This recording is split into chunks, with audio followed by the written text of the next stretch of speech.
Welcome back. To talk with us a little more about the canal, Mr. John Noel has agreed to stay with us for another segment. Ron, why don't you lead us off with the first question? Yeah, John, since we're celebrating the 100th anniversary of the National Park Service, give us a little idea of how that started, what president it really got started under, and then what president put in the legislation that allowed the National Park Service, and what was maybe some of the earliest parks that went into the National Park Service. So the Park Service was established in 1916, and so we're at 2016 now. We're celebrating our 100th year. It was Teddy Roosevelt who established the national parks. Some of our earliest national parks are Yellowstone, Yosemite, a lot of the western parks that preserve the natural aspects of scenery and such. Since then, we've preserved many other parks, and we talk about historical parks and battlefield parks and things like that. So we talk more about the culture and the history, not just the scenery anymore. So we have the Cindo Canal, which is the park that I work with, was established in 1971, for example. And we are coming up on our 40th year here, and very excited about it. So. Very good. Excellent. So, in terms of the canal, I mentioned at the end of the last segment the big slackwater investment. That was a huge deal, and I know it took a lot of coordination between the national and the state and the local governments. I think everybody came to the table and really made that happen. How has that benefited the canal? What was the problem that was created when we had the flooding that kind of blew up the slackwater, and how has that benefited? So the way the river bends there. And so when the canal was built, the engineers had to design a different way in which to build the canal. And because the river had eroded the water had eroded all the way up to the edge where you basically had a cliff coming down into the water, the canal builders would have had to have chiseled away enough space to create a canal. What they did instead was to create a dam which created slack water in the river, and they actually, what that allowed them to do was only chisel out a little section of towpath. And so they actually would bring the boats out into the river. For that period. And they had it controlled because of the dams. And the animals, the mules, would pull them on the towpath up there. So that's why they designed it. Because of the way the bend in the river was there, it was always under assault from storms and ice flows and heavy rains and storms. So after over 160 years, it wore out, particularly because it wasn't maintained after the operation of the canal ceased in 1924. So that's when we designed a new design and put together with the advocacy from Cindo Canal Association, county leaders, the local towns, and other groups, we were able to get the support from the American Recovery and Reinvestment Act, as well as funding from the county, funding from the state through the Transportation Enhancement Program. All of these funds came together to be able to take care of the project and fund that. And it was $17 million.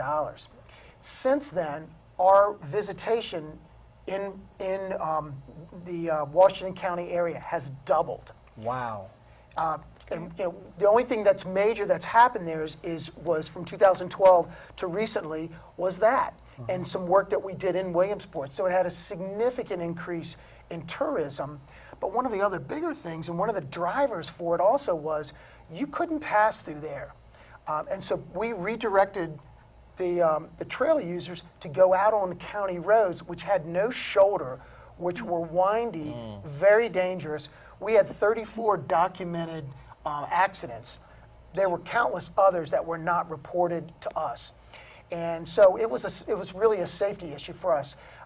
Many times there are groups that come by, and they're youth groups, they're scouts and families with young children on bikes, and they were going out on those dangerous roads, and now they don't have to do that anymore. So we fixed the safety issue and doubled tourism in the process. That's right. That's not a bad Excellent. deal. Yep. John, I'm glad that you brought up some things regarding Washington County and the recent project in Williamsport. I know the Western Maryland Railroad Lift Bridge, I believe, is most notably one of our most recent projects. And I'm interested to know what are some of the other projects that might be on the horizon.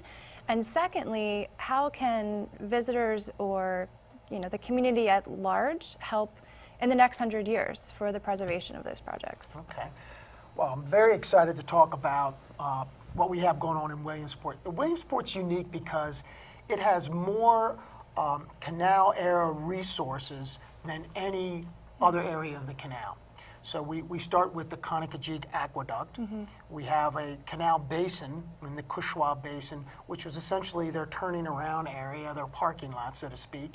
You also have the warehouse. There also is the railroad lift bridge, which was unique because the bridge had a lift up so that the canal boats could go under them. There's also something called the Bowman Bridge, which is another historic bridge that's in the area that conveys traffic over it, car traffic. And then further down, you have Lock 44 and Lock House 44. So there's all these features that we get to interpret. So far, what we've done is we've raised the railroad lift bridge. We have restored Lock House 44. It's in the process of being furnished over the next year or so. Wow. We also are in the process of repairing Lock 44 so that it will actually be a functioning lock. So you will actually be able to take a boat through the lock, get lowered down in, and go down below it, and turn around and come back up.